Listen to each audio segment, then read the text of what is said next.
Al-Fatihah.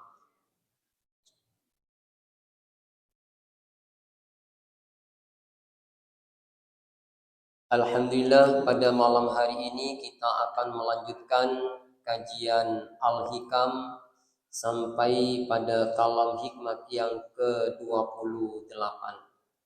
Qala musannif rahimahullahu ta'ala wa amaddana bi asrarihi wa afadha alaina min barakatihi wa ulumihi wa anwarihi fid darain. Amin Allahumma amin. Kaifa yutasawwaru an yuhjibahu syai'un wa huwal wahidul ladzi laisa ma'ahu syai'un.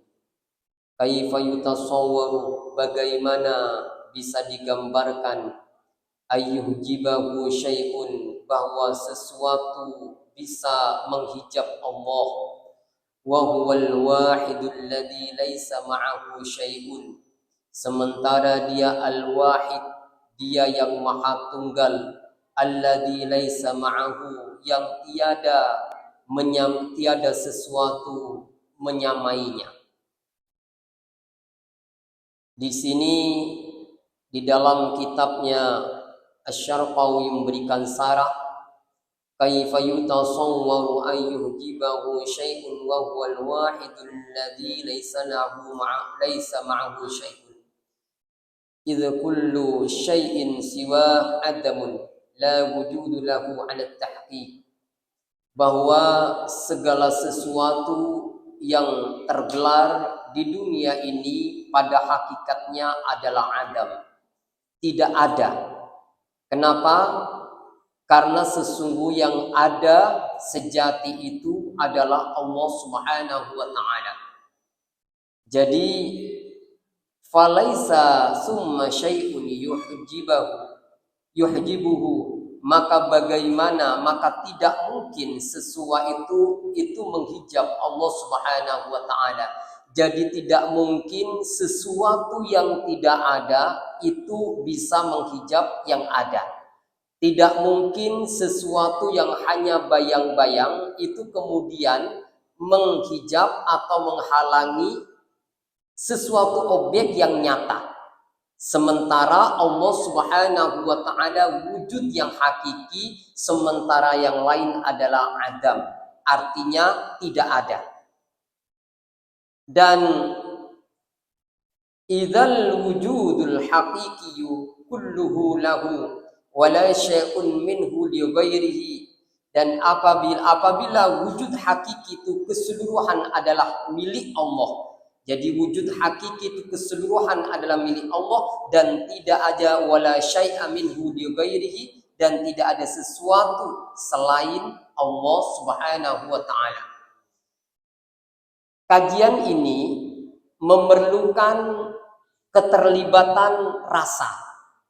Selain kita melibatkan pikiran, melibatkan hati yang bersih. Karena kalau tidak melibatkan hati yang bersih, justru akan membuat orang kemudian tersesat. Jadi memahami tauhid ini harus benar-benar menghadirkan hati di hadapan Allah Subhanahu wa ta'ala. Sehingga apa? Sehingga nanti tidak akan menimbulkan pemahaman yang salah. Kalau kita memiliki pemahaman yang salah bahwa yang ada hanya Allah Subhanahu wa ta'ala, yang lain kemudian kita anggap tidak ada. Ya. Sesungguhnya sekali lagi bahwa Allah Subhanahu wa ta'ala itu ada dan tidak akan bertambah sama sekali ketika makhluk itu diciptakan oleh Allah Subhanahu wa ta'ala. Artinya apa? Bahwa ada dan tidak adanya makhluk tidak memberikan dampak sama sekali kepada Allah. Kenapa? Karena Allah tidak butuh terhadap makhluk. Sementara makhluk itu membutuhkan Allah Subhanahu wa ta'ala. Bukan hanya sesekali membutuhkan Allah, tetapi setiap saat makhluk itu butuh kepada Allah Subhanahu wa taala. Ya. Jadi Allah Subhanahu wa taala menyampaikan Allahu la ilaha illa huwal hayyul qayyum. Allah, tidak ada Tuhan selain Dia yang maha hidup dan selalu melaksanakan pengaturan terhadap makhluknya. Jadi Allah yang melaksanakan pengaturan, yang menjalankan dan melaksanakan apa-apa untuk makhluknya. Kita akan selalu berpikir, kita ini bisa berbicara dengan kemampuan kita. Kita bisa beraktivitas karena daya dan kemampuan kita. Tidak. Semua apa yang kita lakukan itu adalah dalam kendali Allah, dalam pengaturan Allah Subhanahu wa taala. Ya, dalam pengaturan Allah, sehingga kita tidak memiliki wilayah untuk mengklaim bahwa apa yang kita lakukan ini murni secara independen berasal dari kekuatan kita. Tidak, semuanya berasal dari daya, berasal dari kekuatan Allah Subhanahu wa taala. Jadi maksudnya apa ini? Bahwa Allah Subhanahu wa taala tidak membutuhkan makhluk, tetapi makhluk selalu membutuhkan Allah. Membutuhkan Allah menjadi fitrah dari semua manusia, bahkan semua makhluk. Coba, kalau kita butuh kepada makhluk, lalu kemudian menimbulkan kebergantungan kita kepada makhluk tersebut, apa yang akan kita rasakan?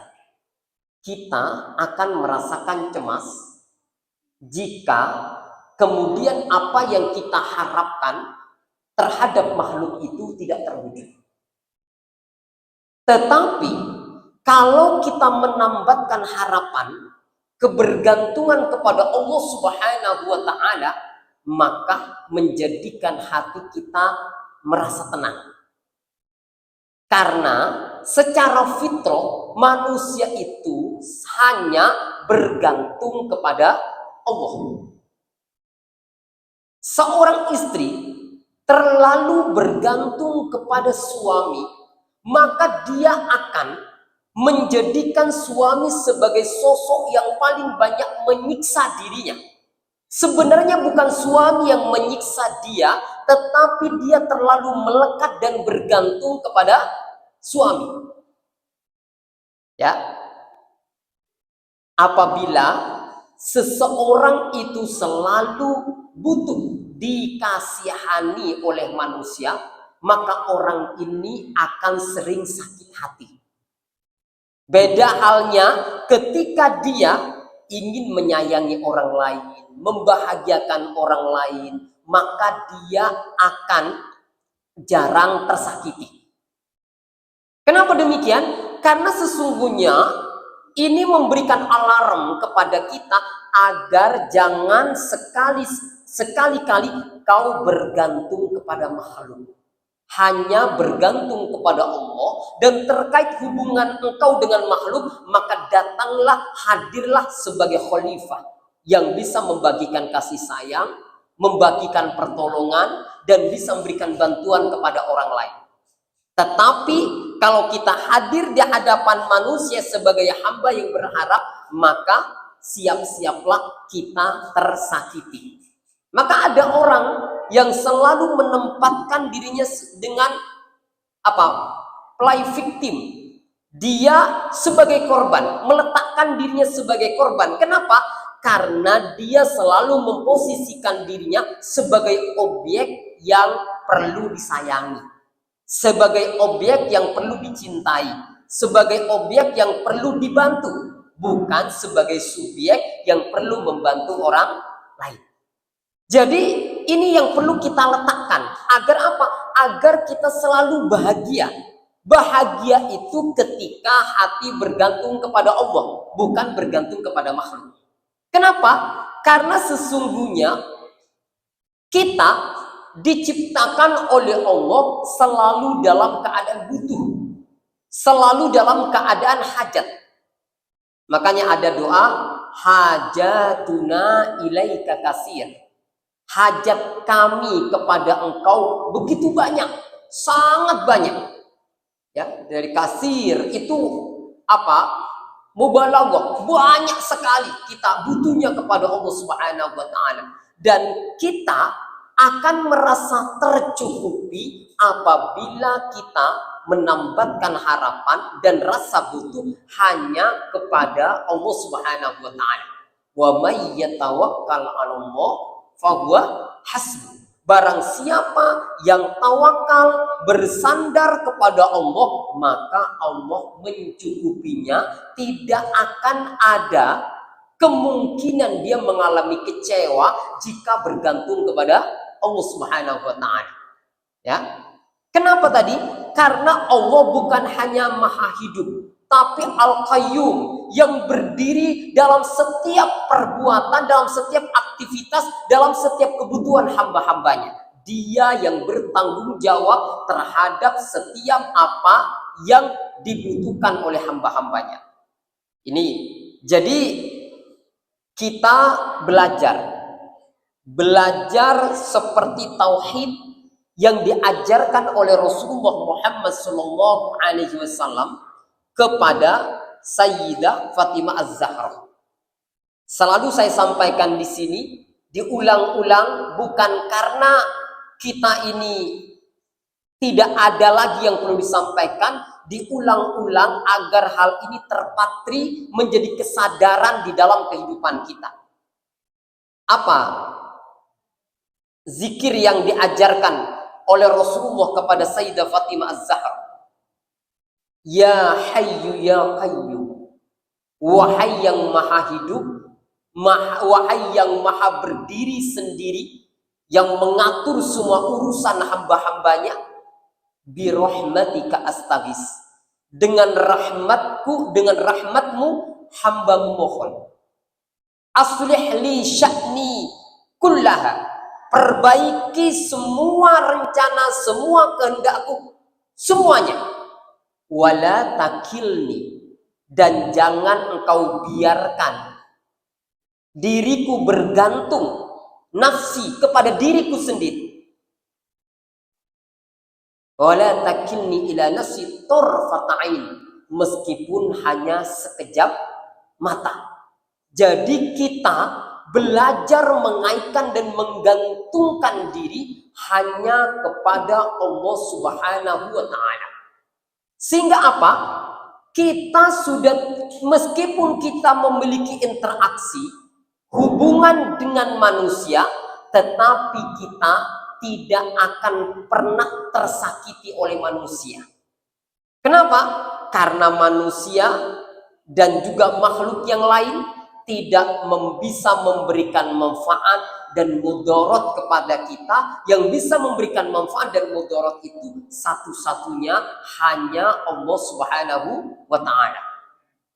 Di sini sebutkan oleh Syekh Ibnu Ajibah, menyampaikan Ibnu Ajibah, la tahaqqaqa wahdaniyatuhu azalan wa abadan kana Allahu wala syai'u ma'ahu.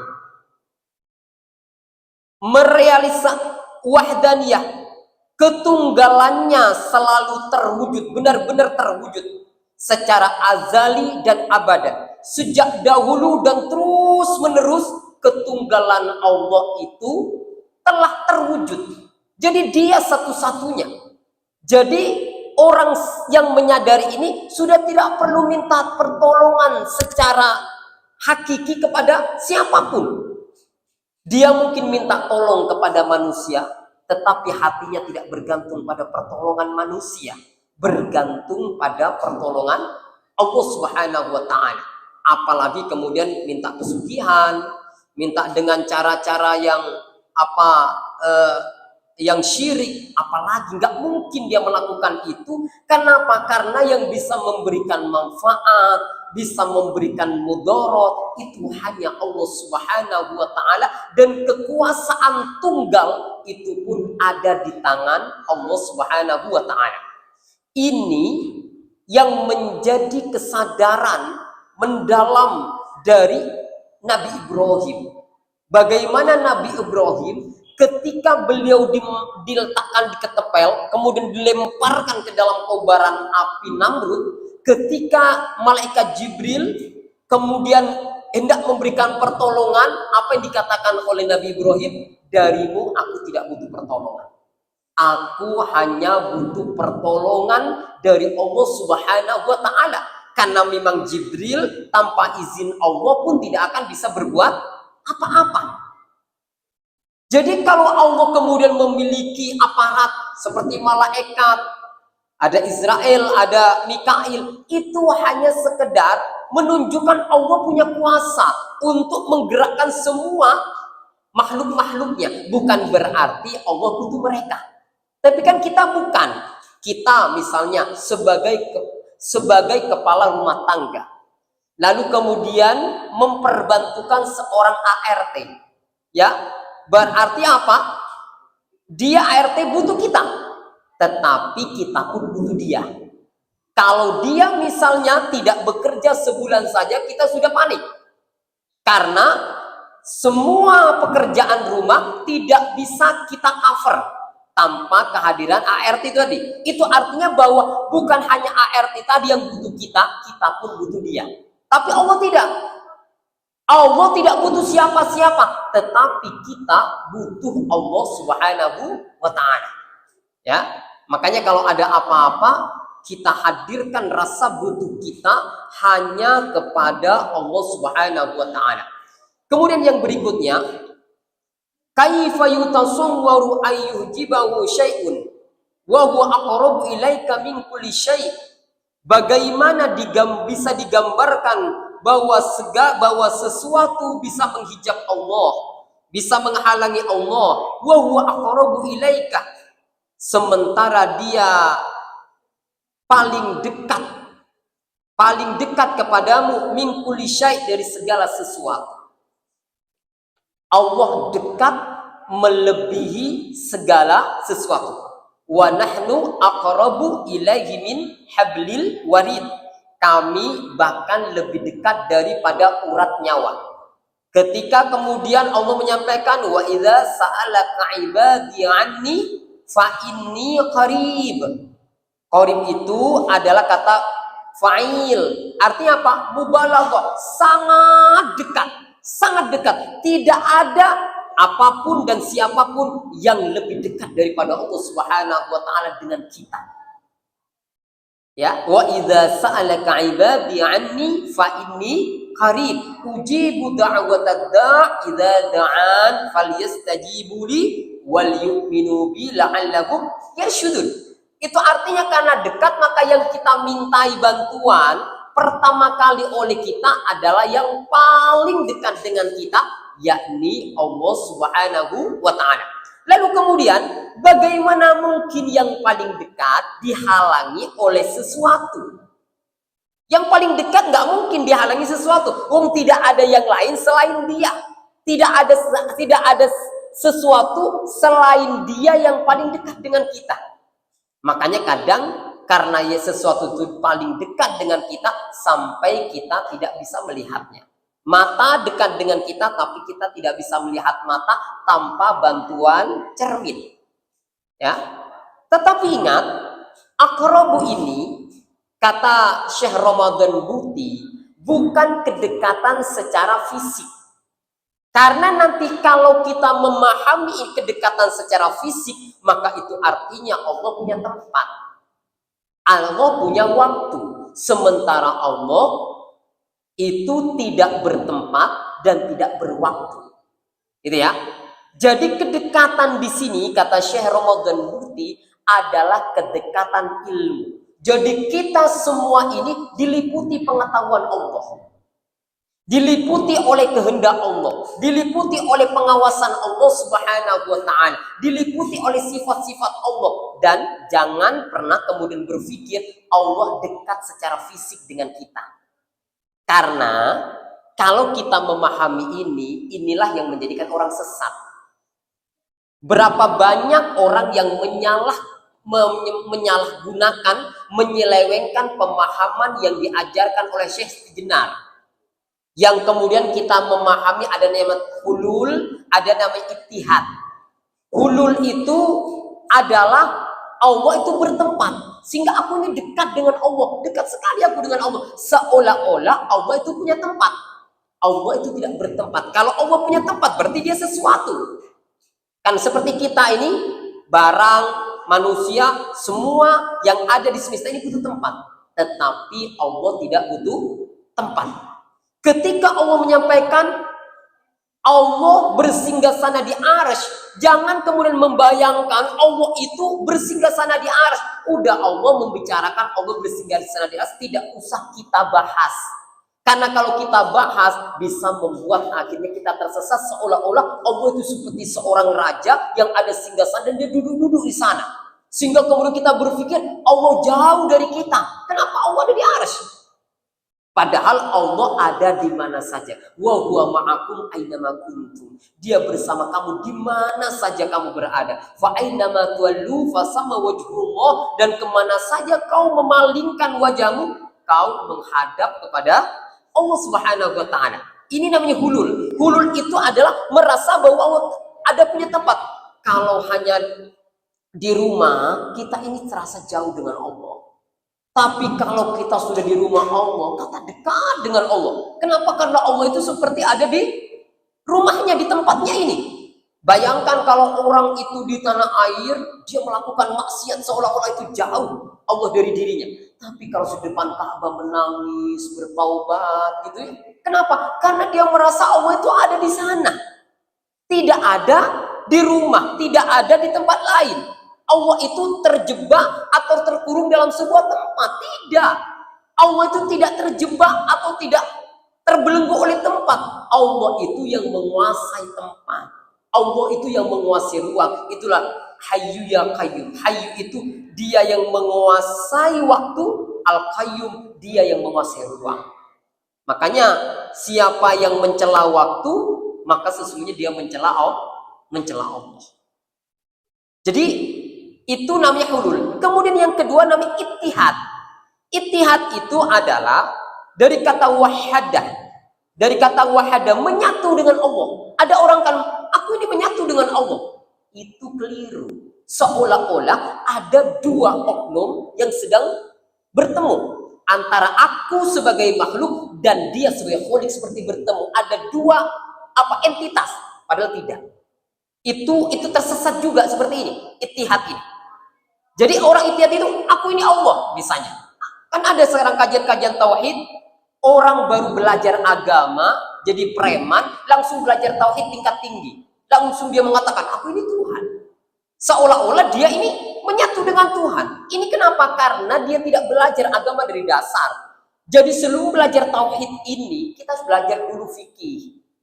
Belajar dulu tazkiyatun nufus, membersihkan hati, baru belajar tauhid ini. Baru saja taubat, langsung belajar tauhid tingkat tinggi. Coba kita mungkin Bapak-bapak mendengarkan ceramah seorang ulama di Mojokerto. Namanya Kiai Mukhlason Rosyid. Itu kan kajian-kajian tauhid tingkat tinggi. Tapi yang mendengarkan tuh petani-petani yang tidak tahu apa-apa. Itu kalau dia tidak paham bisa tersesat sehingga Allah bersama aku, nggak perlu sholat, dia dekat. Kan sholat itu untuk membawa kita dekat dengan Allah. Kalau sudah dekat dengan Allah, untuk apa sholat? Itu kan? Kenapa? Karena dia ikhtiar. Karena sesungguhnya sholat itu kan untuk menyampaikan kita, mengantarkan kita dekat dengan Allah. Dan kalau sudah dekat dengan Allah, untuk apa sholat? Kan berbahaya seperti ini. Ini orang yang belajar tauhid tingkat tinggi ini memang orang-orang yang dia sudah memiliki fondasi keimanan kepada Allah Subhanahu wa taala. Nah, terkait ittihad ini bukan berarti Allah itu menyatu dengan kita, bukan. Ittihad itu menyadari bahwa wahdaniyah Allah itu hanya tunggal, satu-satunya. Kita ini tidak ada. Kita ini hanyalah seperti gambar yang diproyeksi. Gambar itu sebenarnya tidak ada. Yang ada sebenarnya kan apa tadi? Film yang menggambarkan tadi itu. Kita ini sebenarnya tidak ada.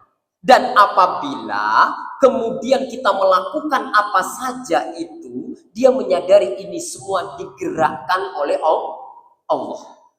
Bukan berasal dari daya, bukan berasal dari kekuatannya sendiri. Inilah pemahaman dari Iyyaka nasta'in. Hanya kepada Engkau kami minta tolong. Berarti semua apa yang kita lakukan ini adalah wujud atau manifestasi dari pertolongan Allah, bukan daya kita. Sehingga ketika kita sampai pada makom tauhid ini, kita tidak memiliki ruang untuk mengklaim bahwa amal kita, bahwa ucapan kita ini ucapan kita. Sehingga kalau kita anggap ucapan kita ini ucapan kita, ketika ada orang memuji kita, langsung kemudian kita merasa terpuji, merasa tersanjung. Kemudian ada ujub yang timbul di dalam hati kita karena merasa bahwa ini adalah dari kita. Tidak, ini semua adalah dari Allah. Maka di dalam Al-Quran kan, la yatakallamuna illa man adina lahu rahmanu wa qala swaba. La yatakallamuna, mereka tidak berbicara. Illa man adina, kecuali orang yang diizinkan. Lahu baginya Ar-Rahman, yang diizinkan oleh Ar-Rahman. Wa qala swaba, dan mereka berkata dengan perkataan yang benar. Tetapi itu orang yang diizinkan berbicara oleh Allah. Dia berbicara dengan kehendak Allah, bukan kehendak nafsunya. Jadi kan ada orang berbicara dengan kehendak nafsunya, ada orang yang berbicara dengan kehendak Allah. Ya. Nah ini kita harus menyadari ini semua adalah gerakan dari Allah. Ini adalah perbuatan Allah. Itulah yang disampaikan dalam Al-Quran, wa ma romaita idh romaita walakinnallaha Roma. Bukan engkau yang melempar Muhammad ketika engkau melemparkan itu. Walakinnallaha Roma. Akan tetapi Allah yang melempar dengan menggunakan tangan Nabi Muhammad. Tetapi yang melempar sendiri, yang menggerakkan sendiri itu adalah Allah. Nah, ketika kita sudah merasa kosong, diri kita yang ada hanya Allah, maka nanti kekuasaan Allah itu yang muncul. Coba kalau kita baca dalam Al-Quran, laqad nasarakumullahu bibadri wa antum adillah. Sungguh Allah menurunkan pertolongan di dalam perang Badar sementara engkau merasa hina, tidak punya kekuatan apa-apa. Lalu pertolongan Allah datang kepada Rasulullah dan para sahabat. Justru ketika mereka tidak merasa powerful, merasa nggak punya daya, nggak punya kekuatan, itu muncul kekuatan Allah Subhanahu wa Ta'ala, dan itu kembali diulang oleh Allah. Jangan pernah kau merasa kemenanganmu itu kemenanganmu, maka kalau itu menyelundup perasaan itu dalam hatimu, segera istighfar, mohon ampun kepada Allah. Idza jaa nasrullahi wal fath wa ra'aitan nas yadkhuluna fi dinillahi wajah fasabbih bihamdi rabbika wastaghfir innahu kana tawwaba. Dalam kemenangan Fathul Mekah, Allah justru tidak mengajarkan kepada Rasulullah dan para sahabat agar beliau bersorak-sorai, agar beliau meneriakkan kemenangan, tidak. Justru disuruh bertasbih kepada Allah, memuji Allah. Fasabbih bihamdi rabbika, bertahmid kepada Tuhanmu, wastaghfir, dan disuruh minta ampun, dan disuruh juga bertobat, ya kan? Fasabbih bihamdi rabbika wastaghfir innahu kana tawwaba. Disuruh juga bertobat oleh Allah dengan kemenangan itu. Takut kemenangan yang dicapai oleh engkau itu lalu kemudian engkau itu klaim sebagai kemenangan yang berasal dari kekuatanmu sendiri. Tidak, itu adalah kemenangan yang diturunkan oleh Allah Subhanahu wa Ta'ala. Nah jadi jangan sampai ada dua hal ini. Ini berbahaya. Tadi apa tadi? Hulul dan ittihad. Hulul dan ittihad ini berbahaya. Hulul itu membayangkan Allah punya tempat. Itu hulul namanya. Oh, Allah ada di sana, oh Allah di sana. Itu nggak boleh. Nggak boleh membayangkan. Karena kalau kita membayangkan itu berarti Allah tidak mukhalafatu binafsihi. Dia tidak berbeda dengan siapapun, sama saja dengan makhluknya. Ya, jadi Allah tidak punya tempat, tidak punya ruang, tapi semua tempat dan semua ruang dalam kekuasaan Allah. Ya. Kemudian ittihad tadi, jangan pernah kita merasa aku ini nyatu dengan Allah. Allah ini ada di sini loh, ada di aku, jangan. Seolah-olah ada dua oknum di situ. Tidak. Allah itu artinya ada bersama kita. Kita menyadari bahwa semua apa yang kulakukan ini sebenarnya adalah af'al Allah, perbuatan Allah. Kita ini nggak punya jejak apa-apa, nggak punya daya apa-apa. Coba orang yang punya kekuatan yang sangat besar, lalu kemudian dicabut kekuatannya oleh Allah, dia tidak bisa melakukan apa-apa. Hanya satu saraf saja dicabut oleh Allah, udah nggak bisa melakukan apa-apa. Itu menandakan bahwa dia nggak bisa apa-apa tanpa Allah. Ya, seperti Muhammad Ali yang sudah sering saya sampaikan, bagaimana beliau tidak pernah kalah di ring tinju, tetapi ketika beliau kena Parkinson itu dia untuk megang gelas saja nggak mampu. Itu artinya apa? Kekuatan yang dia tampilkan selama ini bukan kekuatan dari dirinya secara independen, tapi itu kekuatan yang disuntikkan oleh Allah Subhanahu wa Ta'ala. Ya. Kemudian yang terakhir nih ya, kaifa yutasawwaru ayyuhjibahu syai'un walaulahu ma kana wujud kulli syai'. Bagaimana digambarkan bahwa Allah bisa dihijab oleh bagaimana bisa digambarkan sesuatu bisa menghijab Allah, dan walaulahu, sementara andaikan tidak ada dia, maka wujudu kulli syai', maka tidak akan terwujud segala sesuatu. Jadi andaikan tidak ada Allah, maka tidak ada semuanya. Gitu? Jadi semuanya itu ada karena adanya Allah. Bahkan adanya segala sesuatu itu hanya mengkonfirmasi dari keberadaan Allah Subhanahu wa Ta'ala. Maka di sini disampaikan oleh Syekh Syarqawi, kaifa yutasawwaru ayyuhjibahu syai'un walaulahu ma kana wujudu kulli syai' hatta istadalla bihil musyahidun al-asya', hingga istadalla biha, sehingga memberikan petunjuk dengannya al-musyahiduna al-asya', yang menyaksikannya terhadap segala sesuatu. Jadi segala sesuatu yang kita saksikan hanyalah dalil untuk kita makin yakin dengan kekuasaan Allah. Makin yakin dengan kekuasaan Allah. Bayangkan seperti yang saya sampaikan, bahwa bagaimana perahu Nabi Nuh bisa menampung sekian orang yang beriman kepada Nabi Nuh dan bisa melewati banjir bandang yang sangat dahsyat dan semua yang lain tenggelam. Siapa yang tidak berada dan menumpangi perahu Nabi Nuh semuanya tenggelam dalam banjir bandang yang sangat dahsyat. Siapa yang telah membuat perahu itu berlayar dengan selamat?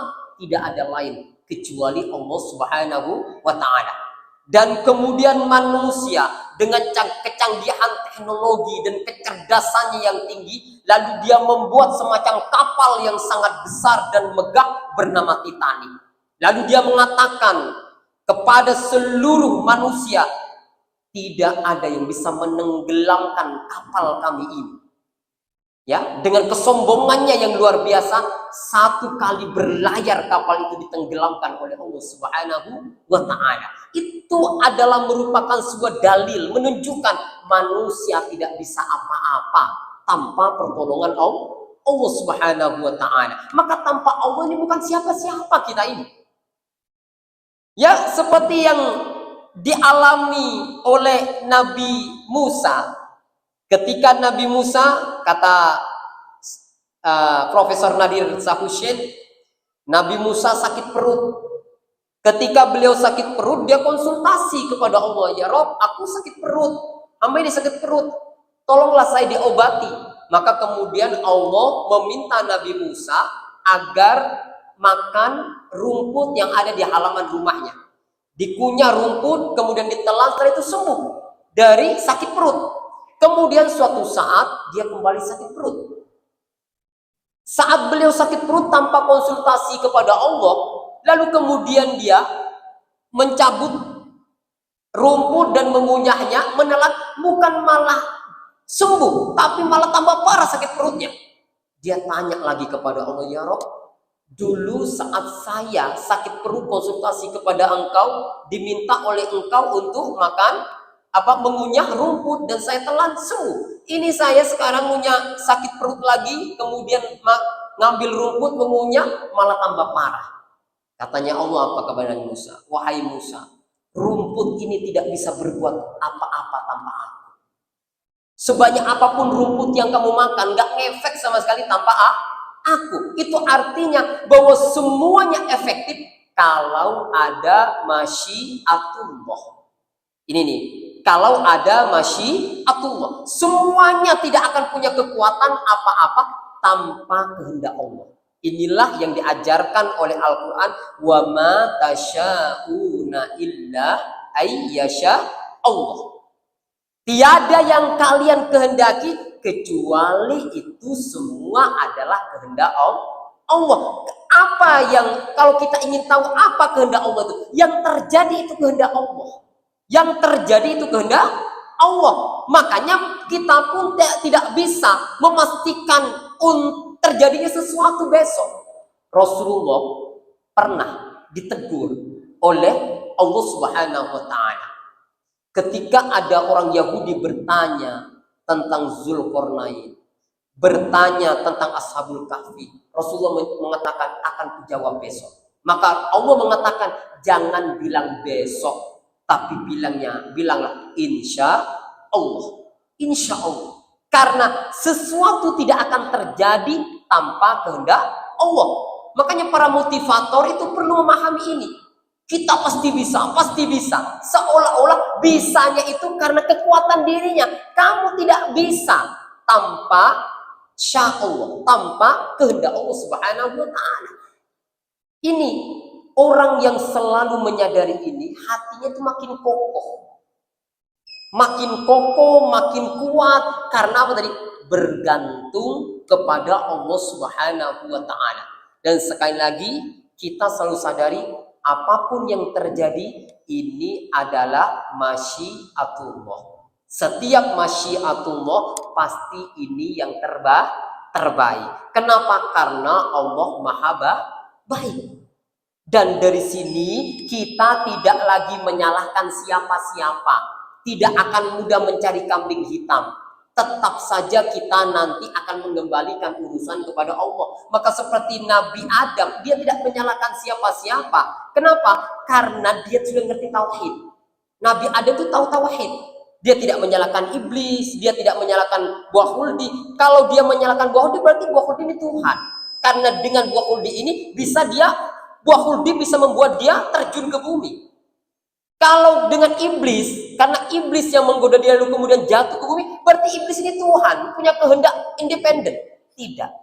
Semua itu bukan, tidak menyalahkan siapa-siapa. Dia menyalahkan dirinya sendiri, menyalahkan hawa nafsunya sendiri, meskipun dia tahu bahwa ini pun tidak akan terjadi tanpa kehendak Allah Subhanahu wa Ta'ala. Karena Adam ini mulia, adabnya tinggi, maka dia dimuliakan oleh Allah Subhanahu wa Ta'ala. Beda dengan iblis. Iblis justru menyalahkan siapa? Allah. Allah menyalahkan Allah. Iblis itu ini iblis ini tauhid tapi nggak punya adab. Dia ahli tauhid. Dia kan makanya dia disuruh sujud kepada Adam, nggak mau karena saking tauhidnya dia. Hanya Allah satu-satunya Tuhan. Ya, tetapi walaupun dia punya tauhid tapi nggak punya adab, dia menyalahkan Allah. Ini karena engkau menyisakan aku ya Rob, maka akan aku goda anak-anak Adam dari depan, dari belakang, dari kanan, dari kiri. Ya, semoga kita semua mengerti ilmu tauhid ini sehingga di balik aktivitas syariah yang kita lakukan, kesadaran tauhid tetap menyertai kita. Jadi jangan sampai tauhid itu meninggalkan syariah. Syariah harus dijalankan sebagai zahirnya agama, dan tauhid tetap kita harus jadikan kesadaran sebagai batinnya agama. Demikian, semoga ini bermanfaat bagi kita semua. Wal afu minkum. Wassalamualaikum warahmatullahi wabarakatuh.